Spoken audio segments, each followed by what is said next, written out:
Muchas gracias por la invitación y a todo el equipo editorial de Expansión, Alberto Bello y a todos quienes integran este gran equipo. Muchas gracias y muchas felicidades. Quiero referirme, dada la presentación del paquete económico para 2016 a la Cámara de Diputados hace un par de días, quiero referirme precisamente al contenido de esta propuesta de paquete económico para el próximo año. Pero al hacerlo, creo que es importante reflexionar brevemente sobre el contexto en el que se presenta este paquete económico. En primer lugar, tenemos que reconocer que el mundo le presenta a México hoy retos muy importantes, retos que ocurren de manera simultánea y que presentan una dificultad real para las finanzas públicas mexicanas y, por lo tanto, para la estabilidad de nuestra economía. Al mismo tiempo, está ocurriendo una caída en el precio del petróleo. El precio del petróleo no esperamos que tenga una recuperación en el corto plazo. Creemos que los factores que han determinado la caída del precio del petróleo son estructurales y, por lo tanto, debemos de preparar las finanzas públicas para un escenario de ingresos petroleros sustancialmente menor del que tuvimos en los últimos 5 años. En segundo lugar, las tasas de interés, particularmente en Estados Unidos, van a subir. Nadie sabe con certeza cuándo y cómo van a subir, pero es un hecho que este periodo de extraordinaria liquidez y expansión monetaria en nuestro vecino del norte va a terminar, y esto implica que las tasas de interés en el mundo y particularmente en México también habrán de elevarse. Esta combinación de caída del precio del petróleo y elevación de las tasas de interés representa una presión sustancial para las finanzas públicas. Es un fenómeno que ocurrió, por ejemplo, en 1982, donde se reducen los ingresos petroleros y al mismo tiempo se incrementan los gastos del costo financiero.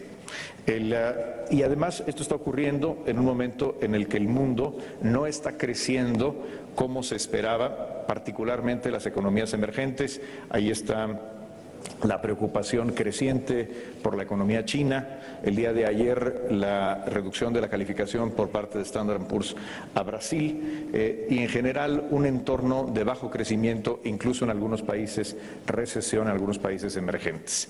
En este contexto es en el cual, en este contexto global se está presentando el paquete económico.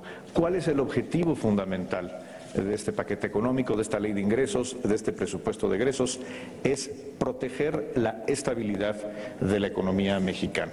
Estabilidad que se ha venido consolidando a lo largo de los últimos 20 años con política monetaria prudente y creíble y con un manejo responsable de la hacienda pública federal.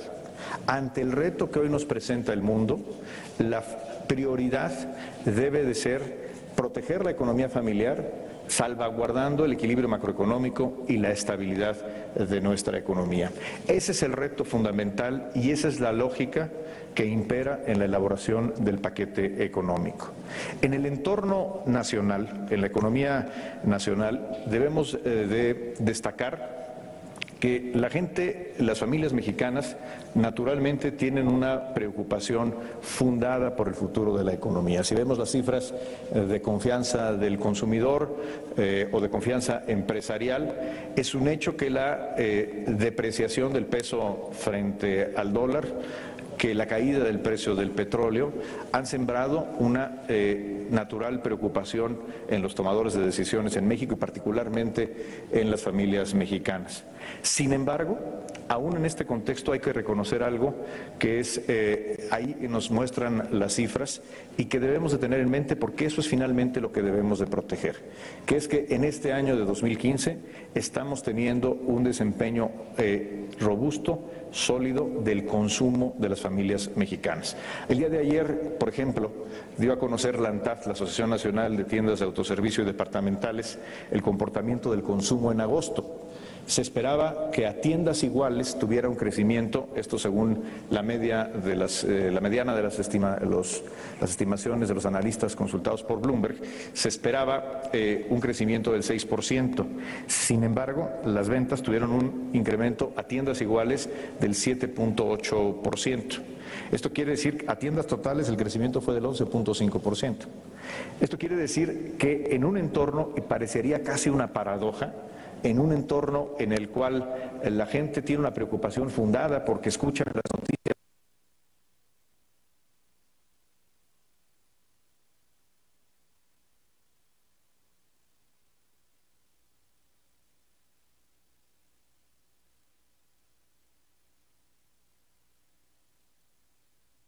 No se está incrementando, al contrario.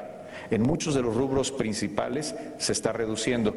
La cifra que anunció ayer el INEGI en materia de inflación es la más baja que se tiene en registro desde que se mide mensualmente la inflación desde 1970. Esto está beneficiando el bolsillo de las familias mexicanas. Por eso estamos viendo cifras, por ejemplo, como el crecimiento de las ventas de automóviles. Tenemos un crecimiento en el año de las ventas en el mercado mexicano de automóviles de 18%.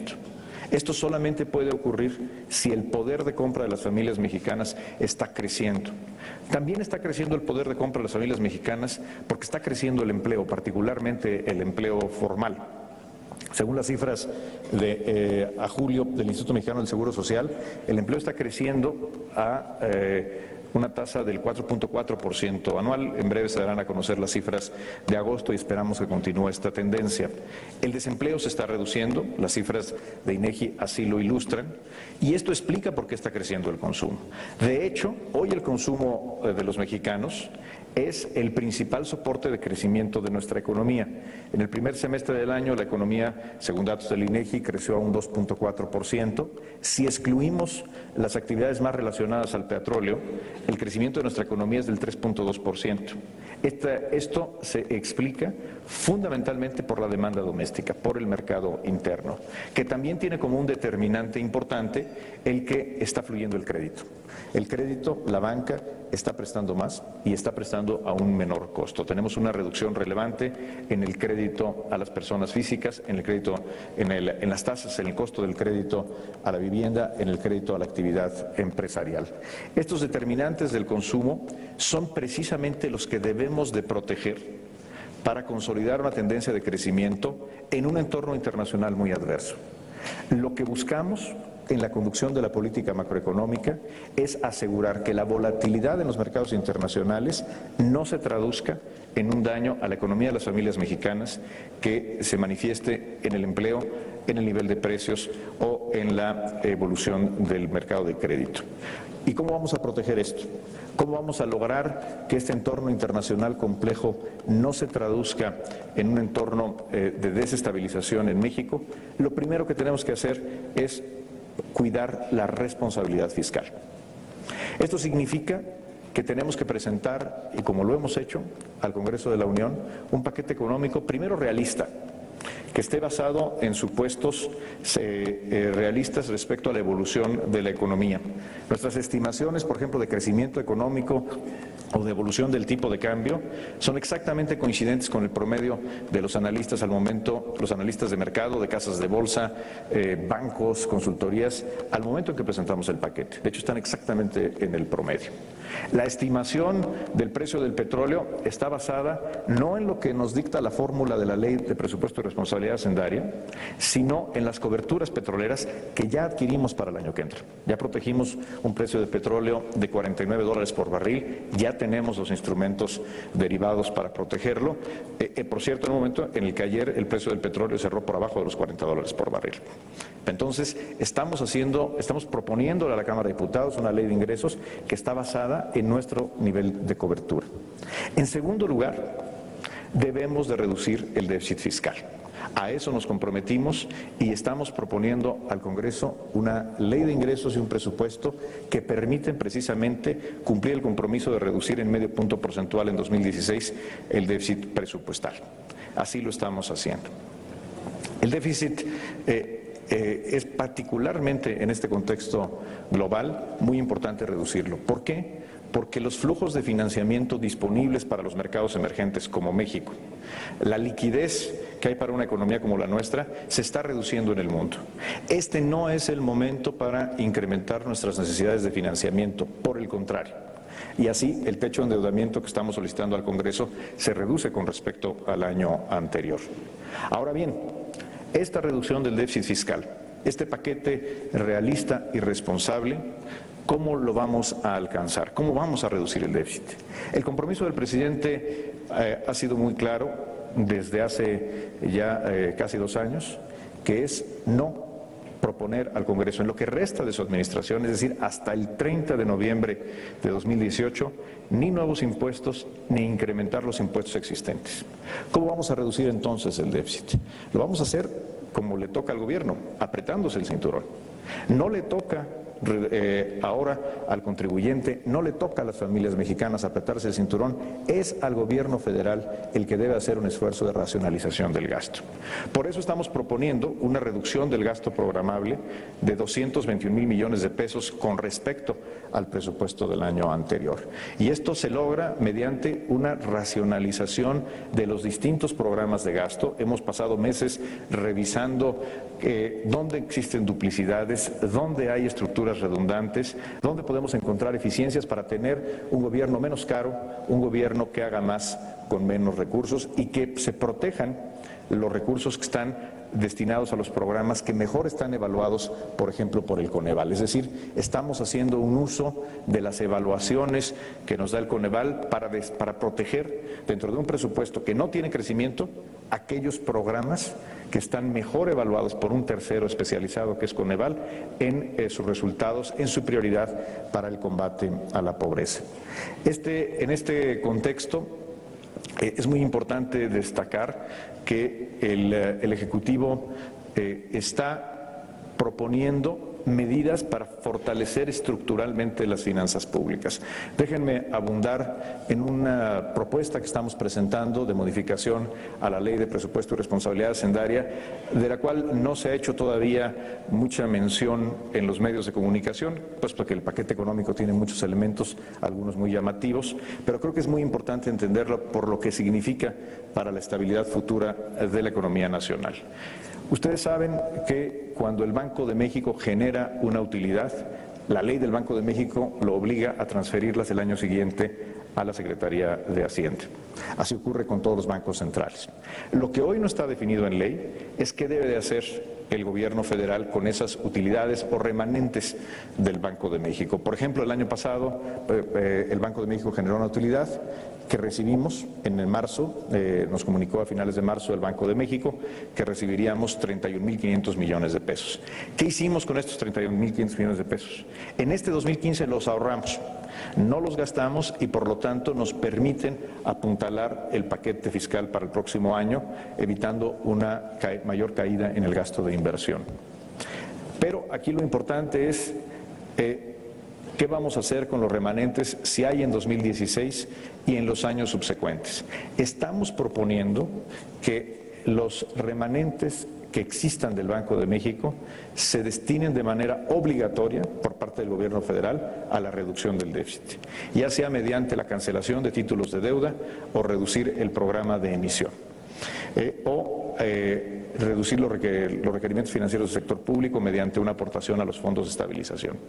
Es decir, en un año en el que es previsible que tengamos remanentes del Banco de México el próximo año, por la depreciación cambiaria, hay que recordar que las utilidades del Banco de México se generan por la apreciación en pesos de la Reserva Internacional. En un año en el que es probable que tengamos un remanente de tamaño relevante, primero, no se están incluyendo en el presupuesto estos recursos, no se están presupuestando como un ingreso y segundo, se propone que en caso de recibirse se aplicarán 1 a 1 a la reducción del déficit fiscal. Y esto no se propone solamente una obligación ya permanente a partir de lo que se establece en la ley. ¿Qué se logra con esto? Lo que se logra con esto es asegurar que estos ingresos que son extraordinarios, que no son previstos, no se utilicen para incrementar el gasto corriente o para incrementar en general el gasto de gobierno, sino que se apliquen a consolidar el balance público, a disminuir los requerimientos de endeudamiento. Esta es una medida muy importante que le da desde el punto de vista estructural una clara fortaleza para los años venideros a las finanzas públicas mexicanas y que introduce un mecanismo en el cual la depreciación cambiaria por la vía de los remanentes del Banco de México se traduce en una disminución de la deuda pública. Esa es la innovación que estamos presentando en la Ley de Presupuesto y Responsabilidad Hacendaria y que quise yo extenderme aquí un poquito explicándola, porque creo que aún todavía, ante todos los elementos que tiene el paquete económico, no se ha debidamente valorado. El paquete económico tiene otros elementos, por ejemplo, un conjunto de medidas de estímulo al ahorro y la inversión que derivan de un diálogo que hemos tenido durante meses con el sector privado, con el sector agropecuario, con el sector laboral y con organizaciones de la sociedad civil. Se proponen medidas, por ejemplo, como la deducción acelerada de inversiones para las pequeñas y medianas empresas, o, por ejemplo, un incentivo para la reinversión de utilidades. Las empresas que reinviertan las utilidades en lugar de sacarlas como dividendos, podrán los accionistas disminuir su carga fiscal en el impuesto a los dividendos a través de un crédito fiscal. O para fomentar el ahorro, se propone excluir del límite de deducciones personales para el impuesto sobre la renta las aportaciones deducibles a cuentas de ahorro de largo plazo, por ejemplo, las aportaciones voluntarias a las AFORES. Estas y otras medidas que se están implementando en el paquete económico, lo que buscan es precisamente, sin vulnerar el equilibrio fiscal, en un momento en que lo más importante para el país, en este entorno internacional tan complejo, es proteger nuestra estabilidad, es y generar incentivos claros que permitan alentar, insisto, la inversión y el ahorro. Finalmente quiero destacar que junto con el paquete económico, el Gobierno federal está poniendo en marcha diversos instrumentos de carácter financiero para alentar una mayor participación del sector privado en la creación de infraestructura, del sector privado y de los mercados financieros nacionales e internacionales. En el proyecto de presupuesto se propone una mayor utilización de la figura de asociaciones público-privadas, particularmente para la construcción de hospitales y de carreteras y mantenimiento carretero. Se propone también nuevos, como lo anunció el presidente en su informe, nuevos instrumentos para el mercado financiero, para canalizar recursos hacia sectores como por ejemplo el energético. Una nueva figura será la fibra E, que es, digamos, una figura hermana a las fibras que ustedes conocen bien en el sector inmobiliario, pero que ahora permitirán generar vehículos con transparencia tributaria, transparencia fiscal, para desarrollar, aportar o invertir en instrumentos o en activos del sector energético y de la infraestructura.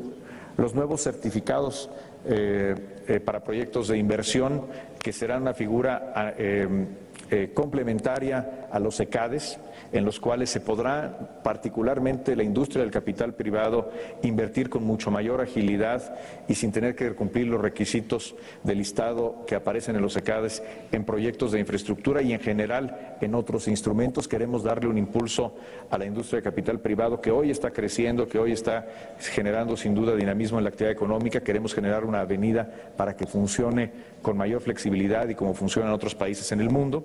Y finalmente tenemos un vehículo específicamente diseñado para invertir más en las escuelas, para que aquellas escuelas públicas en las cuales a partir del censo derivado de la reforma educativa se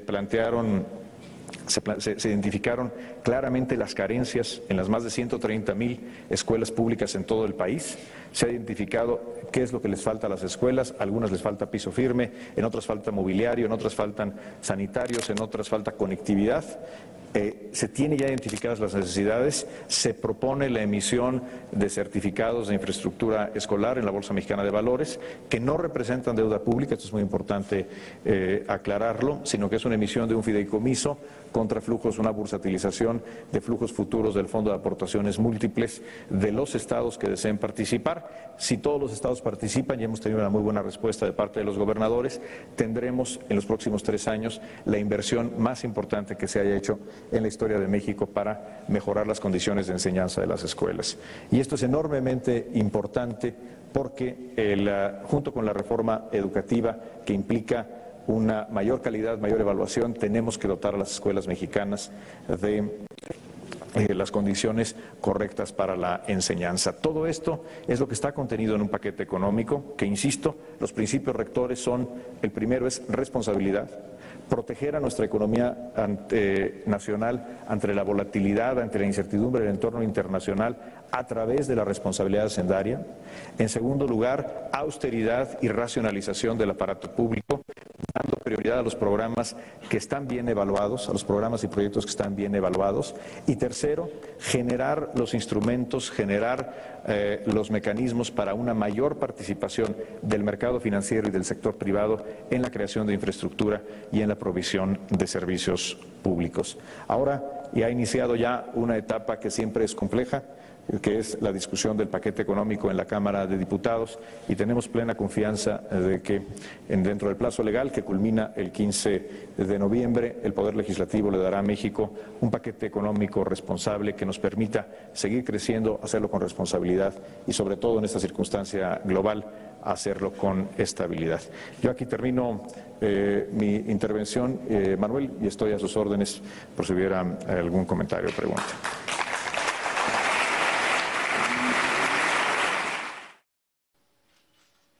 Te invitamos a seguir cuestionando la información con los siguientes videos.